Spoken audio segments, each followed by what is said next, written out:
Welcome to the Reversion to the Mean podcast, hosted by Justin Castelli of RLS Wealth Management and Kevin of ferventfinance.com. On Reversion to the Mean, Justin and Kevin will discuss the week's top financial Twitter shares and distill them down to what's necessary and what's noise.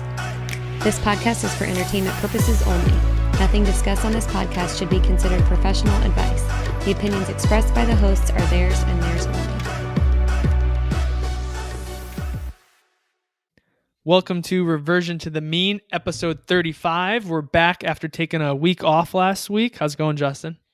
It's going pretty good. Are you going to share with everybody why we took last week off? Yeah, so we took last week off because I took the CFP exam on Monday. So if you didn't think I was a nerd to begin with, now you really know that I'm a nerd, that I took the CFP exam for fun. But no, I think it went pretty well. You know, I don't think you ever come out of those things thinking you aced it. But, I'm hoping for the best. And of course, this is the only testing window where they don't tell you right away if you passed or failed. So I have to wait 4 weeks to find out. But overall, you feel like it was pretty good. Did you leave like questioning it, or did you feel like I knew most of it? Yeah, I think I don't know. It's tough. I didn't walk out being like, oh, I bombed it, but I didn't walk out feeling like I aced it either. So I'm hoping it was enough. That feeling is usually a pass, so that's good. I'm hoping. So I know that you were studying a lot for this leading up to it, and your routine was all off whack. You weren't getting to work out as much. So are you glad to be able to get back to the regular routine? Yeah, I'm working out more regularly now. I still was, but it was more just like quick just to get it in. So I didn't, just to relieve some of the stress and stuff. But now I'm back to a routine. I'm starting a new lifting split. So that's fun to start a new one there and just get back into the swing of things. What's the new lifting split? Oh, now you're calling me out here. I don't know what it's called off the top of my head, but it's only 3 days a week. Usually I lift 4, but it's more volume, so the workouts are longer. They take me like an hour and a half each about. But I've been enjoying it. All right, last thing to delay getting into this week's articles. So maybe in the fall, we went through and like cleaned up and got a lot of stuff ready to go. We got a new couch upstairs and everything. So before it became real cool to kind of declutter, because I know that became all the rage, we were starting to do it beforehand, but all of that decluttering made its way into the garage on my workout, my workout area. So yesterday it was like 52, real nice day. So we cleaned out our garage, got rid of a bunch of stuff, and my workout area is back. Nice. So I'm excited to be able to get back into my routine of working out at home and doing things there. So well, it's officially spring, so you'll get some use out of that garage gym. I know, I'm excited. So, all right, well, let's dive into this week's post. The first one comes from Howard Linzen, and I shared this one. I thought it was a good one. We've talked a lot about education and hinting at the value of a college education and student loan debt and all of that. So he wrote a letter, basically, dear college students and parents, and he walked through a bunch of different, you could basically look at them as like bullet points of things to think about and ways to look at kind of the future of education and the future of business. I've got my thoughts, but I was just curious what you thought about it. Yeah, I think this is coming off Aunt Becky getting, I don't know, what do you call it, arrested or indicted on the little college admissions scandal where all the wealthy people were paying for their kids to get into the more prestigious, quote unquote, colleges. Speaking of that real quick, I saw that Felicity Huffman, like she's one of the ones who's obviously big name, so they're getting their name dragged through the mud, but she only, but she only bribed somebody $15,000. The act of bribing is not yeah, money's irrelevant, Justin. But they said that so she's getting all this fame, all this notoriety, or all this negative press because she's famous, when there was some dude that was like $1.5 million in bribes and things of that sort. And I was like, that kind of sucks. Like, yes, she should have done that. $15,000 compared to $1.5 million. I don't think that's fair as far as the severity. And the other thing I was going to throw out there, and then we'll get back to this. Dr. Dre posted on Instagram that his daughter got into USC, and it said like no jail time or something like that. She did it on her own. But then I saw that he donated with somebody else $75 million to USC. Oh, Jimmy Iovine. Yeah. Well, they have like a center there. So his donation, it's Jimmy Iovine and Dr. Dre. Like it's for. I think it has to do with, I don't know if it's entrepreneurship or something with the arts. So his donation was legit. Like they built a building, right. They have a program. While we're on the topic here, how is it any different, right? I mean, one you're calling legal, one you're not. I mean, you're giving money to the university. Well, I guess because one was bribing actual like admission staff and stuff and coaches and whatnot. Felicity Huffman's was, here's $15,000. let my daughter like cheat and change the answers, and like it went to the proctors and stuff Oh, like okay. that. Got it. Versus I'm giving. There was some of it where I was giving money, but I think the illegal stuff was giving money to like the university or organizations for the universities, and it was filtered to other places. Yeah. No, you're totally right.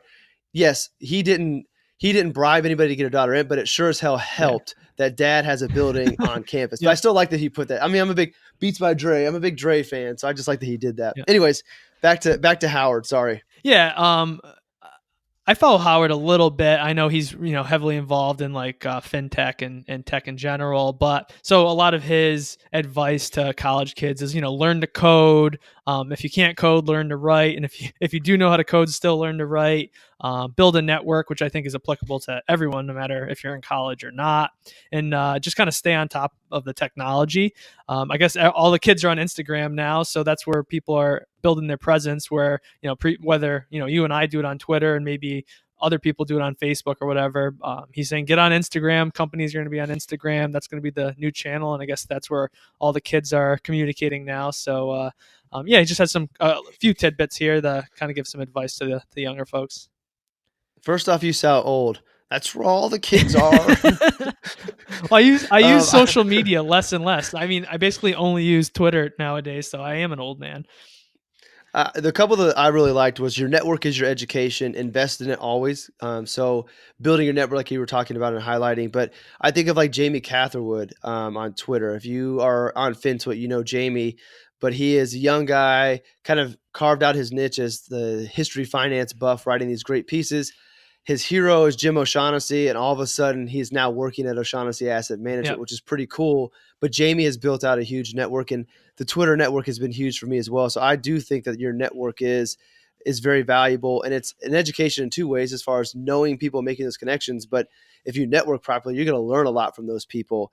And then the other one, there is no retirement anymore. Pace yourself. I think that's very good to get young people thinking about ditching the retire at 55 or 60 and do nothing and ride off into the sunset, where you may always want to be doing something, or think of this as phases or different segments of your career. So I really like those. But Howard's a great follow. He's a hilarious guy. I've had the opportunity to meet him in person a couple times. That is a humble brag and a name drop. But he's a good guy, and I like reading his stuff. So I thought it was a good piece. Yeah, the next piece is from Market Watch, and it's titled "The Lawyers Who Took on Big Tobacco Are Aiming at Realtors and Their 6% Fee." So this one was, struck a little close to home for me. My wife and I have been looking for a house for a little while now, and so I'm kind of researching the industry a little bit, and there's been articles about this all over the internet about realtors' 6% commission fee and how ludicrous it is in some instances. You have a $300,000 house.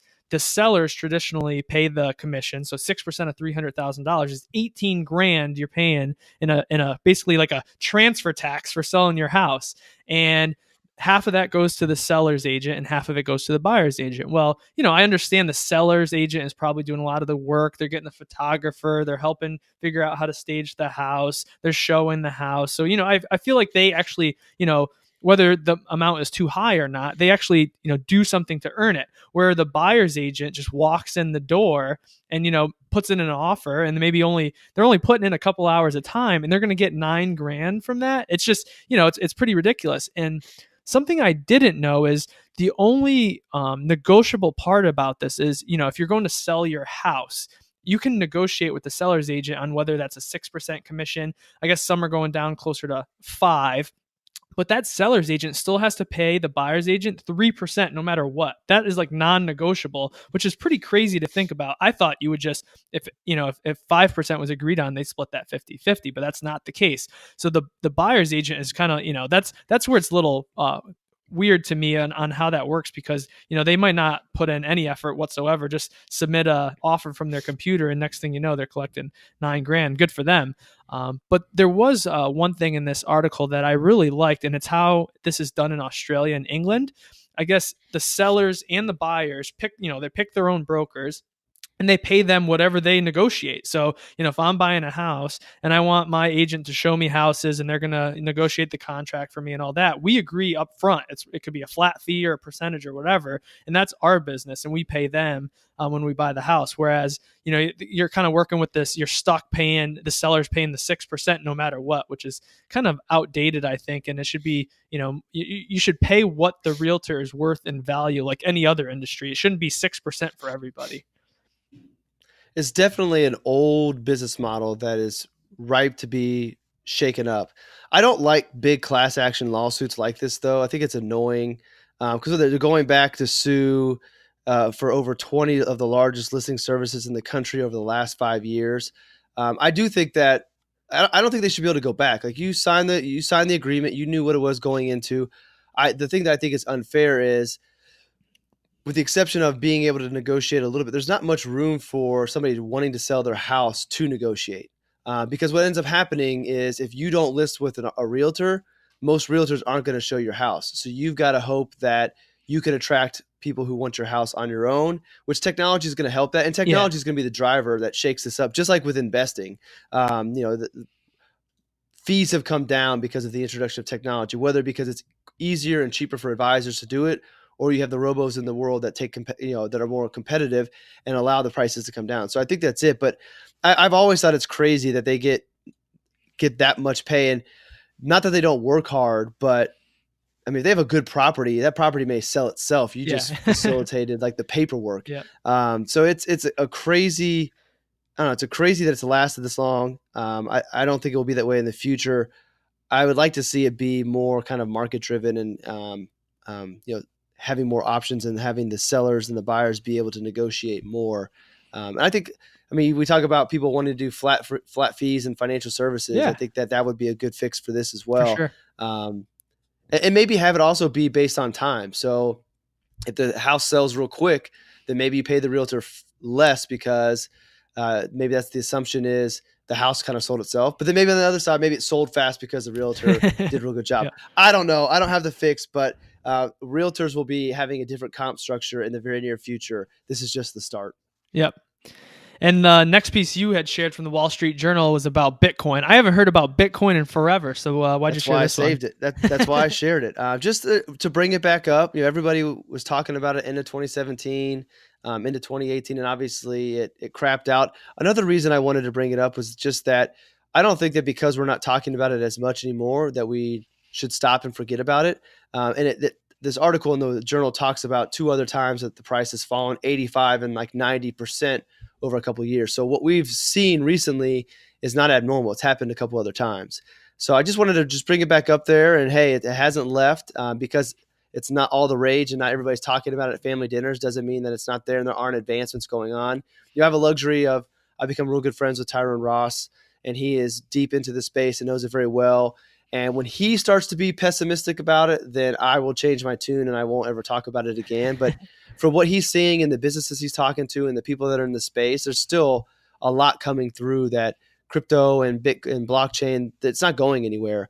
I have actually started to buy a little bit of Bitcoin on just kind of like a DCA, just a little bit every couple of weeks, and just it's money that's not instrumental to my family. I still believe in the future of it. I think it'll be around, so I'm just gonna put a little bit of it in, kind of forget about it, and in a few years see where it's at. And if it does something great, awesome. If it does nothing, oh well. But that's not a recommendation for you to go do that.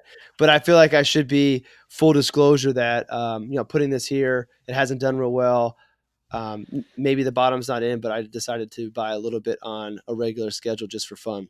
Yeah, the new cool investments, weed and CBD, Justin. Bitcoin's far gone, but it's pretty crazy. Like, this only happened about a little over a year ago now, where Bitcoin was almost $20,000, and the chart at the beginning of this article shows it. And it's only a year ago, but you kind of forget about how crazy it was back then, and it was every other article in financial news media was about Bitcoin. And now, just because it's trading at 85% off its peak, it's not in the news as much anymore, and it's the next big thing. And we didn't talk about these too much, but like all those ICOs that were going on during the time, those things are all worthless now, which is pretty crazy. And I'm I'm not much of a predictor, but I think, I don't know if Bitcoin's going to be around in 5 to 10 years, or if it is, I don't know if it's going to be relevant. I think that the technology might be here to stay, but it might be one of those things where the first mover advantage is disadvantageous. You kind of, there's going to be something that's going to come along that's going to be a little bit better. The technology is going to be a little bit better, and that's going to kind of be the one that kind of takes over. But who knows? It's just a guess. That whole run in 2017 is actually that's the first mania that I've ever really been a part of. Yeah. Because in 2000 I was still in high school, so I wasn't really paying attention to tech stocks. So that was the first time I actually experienced seeing that and being around it. And I hope that the next time that happens, because it'll happen somewhere, marijuana stocks or whatever it is, that I'm able to identify that and not warn people, but hey, tie the connection to, remember last time this happened, here was what happened with the cryptocurrency world. This is very, very similar. And then just kind of be able to identify that in the moment. Although I think in the moment, even as a professional and, thinking I'm smart when it comes to it, I won't get caught up in it with buying, but I'll get caught up with it in the excitement of it and following it and talking about it, and probably fall blind to the fact that, hey, this is a glaring mania, just like cryptocurrency was. It'll be here though. Don't forget. Don't doubt that. It'll be here. Right. Next piece was from Morgan. Death, taxes, and a few other things. Did you put this in or did I? I liked it this week. I think I did. Yeah. So Morgan shares a few life guarantees, and I really like the first one. It's a perpetually moving goalpost. So, a lot of the news today is pretty bleak with regards to millennials and their finances and job prospects and the wage today. So Morgan just spit some facts here, which, I love. And the first line in this piece was median family income adjusted for inflation was $29,000 in 1955. It was $42,000 in 1965. And today it's $62,000. So the median family income adjusted for inflation is more than double what it was in the 50s. And that's kind of what, everyone starts talking about. Back in the 50s and 60s, everyone could earn a living wage. And now today you graduate college with all this debt and you can't earn a living wage anymore. Well, when you compare the actual amount families were earning, it's double what it was back then. And he discusses part of the reason is because we move the goalposts. Everyone wants something better for their kids. So we kind of, the expectations just keep moving higher and higher. And so a couple pieces that he shares here is in the 1950s, camping was an acceptable vacation. Now, I mean, unless you're in the Boy Scouts or something, I don't know too many people who, traditionally go camping as a vacation. I know people do go camping. And nowadays, if you're going camping, you're potentially doing it in a 30-foot travel trailer or motorhome or something like that. Instead of glamping, right? Yeah, they call it glamping. Exactly. And he also adds hand-me-downs were acceptable clothes. A 983 square foot house was an acceptable size. I think like the average new home size it's well over 2,000 square feet. It's probably approaching 3,000 square feet now. Kids used to share a room as for, a bedroom. And a tire swing was an acceptable form of entertainment. And now today, those just aren't acceptable baselines for most people. We just keep moving the goalposts, I think, every generation specifically. Yeah, I like that one too, but I have nothing to add to that. You hit it all. Oh, I guess the one example I'd also say like single cars. Back in the 50s, they only had one car, if a car, and now you have families with 2, 3, 4 cars. But that was all I had on that. Then you slayed that one. Good job. Thanks. I like the period of excess too.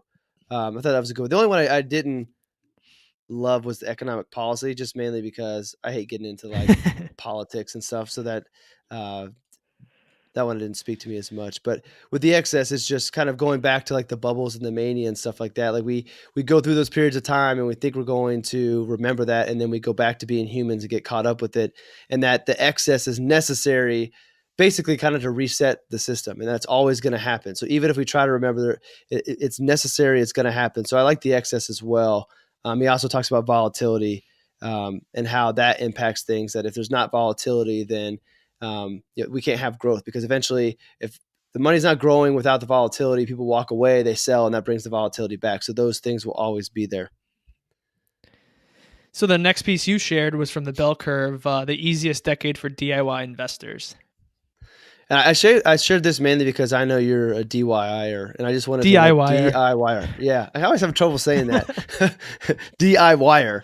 So I just wanted to remind you that you've had it pretty easy over the Oh, last thanks. 10 years, and even when you pass this CFP, don't get too cocky. I've written about something to this tune, not so much about just the DIYers, but more along the lines of U.S. versus international. Same story. Yeah. Like the last 10 years have been real good for U.S. We have a home country bias with most investors anyways. Don't forget about the international. You've lucked out if you've been very heavy U.S. Don't let your luck run out and kind of spread things through. So I also wanted to share it because there are a lot of people doing it on their own, or maybe they're getting to the point where they're questioning, do I need a financial advisor because their accounts have grown? And if your accounts are growing, there's a good chance that your plan is progressing in the right way.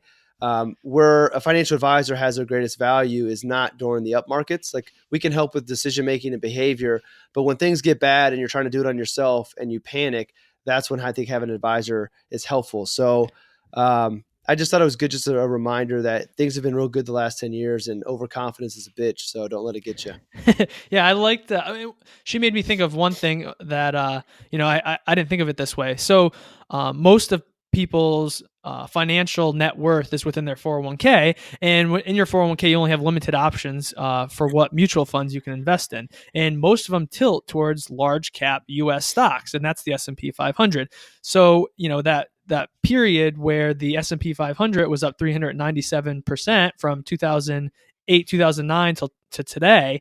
That's a lot of people were along for that ride just because they were invested through their 401k. Now, she has a chart in here that shows what the S&P 500 did 10 years prior, and the S&P 500 underperformed all these other asset classes: international stocks, small caps, bonds, tips, small cap value, emerging markets. So I think it's just it's important to know what you're invested in, and just because you're invested in the S&P 500 and it had a great last 10 years doesn't mean the next 10 years are going to be great. And if you're just aware of that, and that if you're only investing in the S&P 500, you just need to be aware you could underperform all these other asset classes 10 years into the future. And I guess it's just another reason to think about diversification. One of the things early in my career, I wasn't a big fan of target date funds. But as I've progressed on, I've really started to lean on those for my clients. One of the reasons being not having a lot of good options as far as international, small cap, and other areas. Yeah. And at least those target date funds are going to have those in there. And I also, I can't manage my clients' 401k, and I know that I can get them diversified. I know it can be rebalanced. It's cheap. So I've really started leveraging those a lot more. And I used to want to create the portfolio, and I thought my value was in evaluating the funds and here's how you should break it down. And I've realized that for most people, they're going to have better allocation inside that target date fund. So I'm just going to have them use that and just tell them, keep saving, and you don't have to worry about that because Vanguard or whomever the target date fund is going to take care of all that for you. And then we'll review it every year to see if we need to change the date or make any changes. Every once in a while, I'll do 90% of the target date fund, then add in a small cap and add in an international to tilt it a little bit more. Yeah. But the point of not having a lot of good options, that and simplicity has led me to use target date funds, which has nothing to do with Blair's piece, but I thought it was a good opportunity to give those a shout out. Sounds good. The next piece was from Nick Majuli. We all make mistakes. I really liked. Speak for yourself. I really liked this piece. He starts off talking about Harry Markowitz, who is the creator of the modern portfolio theory, which turns into why diversification is great. So he was interviewed, Harry Markowitz. I think he's still alive, and he's got to be, I don't know, pushing his 90s, I would assume. But he was interviewed by Jason Zweig back in, I think, 1990 about how Harry Markowitz actually invested his own money at that time. And his response to the question is pretty funny, and I see it get shared quite a bit. I visualized my grief if the stock market went way up and I wasn't in it, or if it went way down and I was completely in it. My intention was to minimize my future regret, so I split my contributions 50-50 between bonds and equities. So you have this guy who invented modern portfolio theory. He shared a Nobel Prize in 1990 with William Sharpe for the Sharpe ratio, and he's just kind of going off the cuff and saying, I want to limit my regret. So I'm just going to go 50-50 bonds and equities. And it just goes to show that the behavior a lot of times trumps whatever knowledge you have and any research you've done in the past. At the end of the day, your behavior is going to rule all, and all that other stuff will go out the window unless you have your behavior in check. And I think that just shows that if you know yourself, whether it's good quality or bad quality, if you can know that and be honest with yourself, that allows you to come up with something that's going to be best and give you a good shot. So is 50-50 ideal? I don't know, probably not. But if that works for him and he's going to be okay in any scenario, then that is the best way. Because if he found that ideal portfolio and then decided emotions were going to get the best of it and he deviated from that, he's better off 50-50.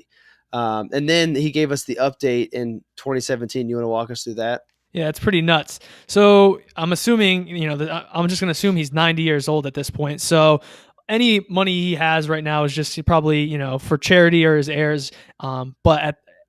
So this was 2017. He got asked to kind of update us on where his asset allocation is. And I think a third is in small cap index fund, a third is in emerging markets index fund. And then the last third, which this guy's in his 90s and had a pretty good career. So just through compounding interest, I'm assuming is a pretty sizable amount of money, is in 6 construction related stocks because of all the different hurricanes and flooding that we've had in the US. He just kind of assumes that the construction stocks are going to do good because there needs to be all this construction and rehabbing of all these areas that have had natural disasters in the US.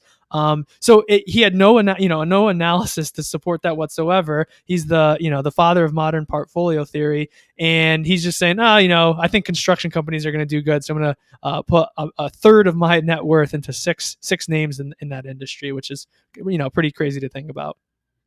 Yeah, but in his mind, the logic behind it makes total sense. And now you could make an argument that that's a lot of sense. That makes sense to do. But if you look at it, and again, this is just a short period of time, but he's underperformed by 6% to the S&P 500. So his theory is wrong. But maybe if he holds it long enough, it'll eventually be right, and then he'll be okay with it.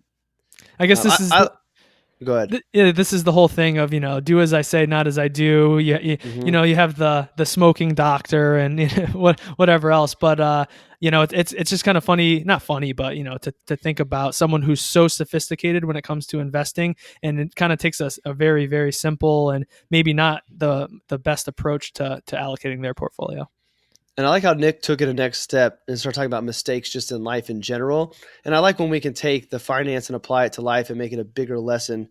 So he just starts talking about what are some of the things that he wished he would have done earlier. What would things be different? But then he also kind of points out, so he talks about like weightlifting and being more social in college and things of that sort. But then he highlights, well, if I did do that when I was younger, what things would be different today. And it makes me think of that movie. I think it's The Butterfly Effect that was Ashton Kutcher. Did you watch that, or are you too young? So basically, like, he has the ability to go back in time, to change things. And as he goes back and changes one thing to try to make life better, it creates a whole new problem somewhere else. And it's almost like you can't go back and change it. You've got to learn from those mistakes, which is what Nick's getting to. So I love the investment component of it. I love the life lesson component even more from it. So it's definitely a good one that everybody should go check out. Yeah, and staying on the same topic of investing, Michael Batnick shared 20 crazy the 20 craziest investing facts ever. And I think you had shared this one, Justin, where Michael just walks through 20 kind of like, I wonder how he came up with these, but 20 random investing facts about the Dow and gold stocks and their returns. And a lot of these, you read them and you're like, there's no way that's actually possible. But he kind of points out that you can cherry pick information if you select the right time frames and things like that. So it was a cool little list to read through and kind of be shocked on a few of them. I don't have a lot of commentary. I just thought they were pretty cool. Like, the Dow's compounded at less than 3 basis points a day since 1970. Since then, it's up more than 3,000%. And I like his little responses. So he has that in bold, and then it's italicized. It says, compounding really is magic. My favorite one is, where is it? Basically, it's like, why are you using the Dow and not the S&P? He's just like, quit worrying about that. So stop wasting your time and move on. Like, yeah, don't worry about which one it is. Like, this the bigger picture. Don't focus on why I picked the benchmark over another. Yeah, the correlation is 0.95, out of 1. So they're basically essentially the same over the long term. But yeah, one real good one was Dow earnings were cut in half in 1908. The index gained 46%, and that his comment to that was the stock market is not the economy. I thought it was a good one too. So there's a lot of good ones. There's 20 of them, 20 good ones. Yep, nothing to add there. So, you got any recommendations this week, Justin? I don't have any recommendations. I've got like 3 things I was going to throw into this section. One, I guess maybe a recommendation. I'm super excited about a new T-shirt that I got. So, so the recommendation would be if you like retro type shirts, bring you back to your childhood.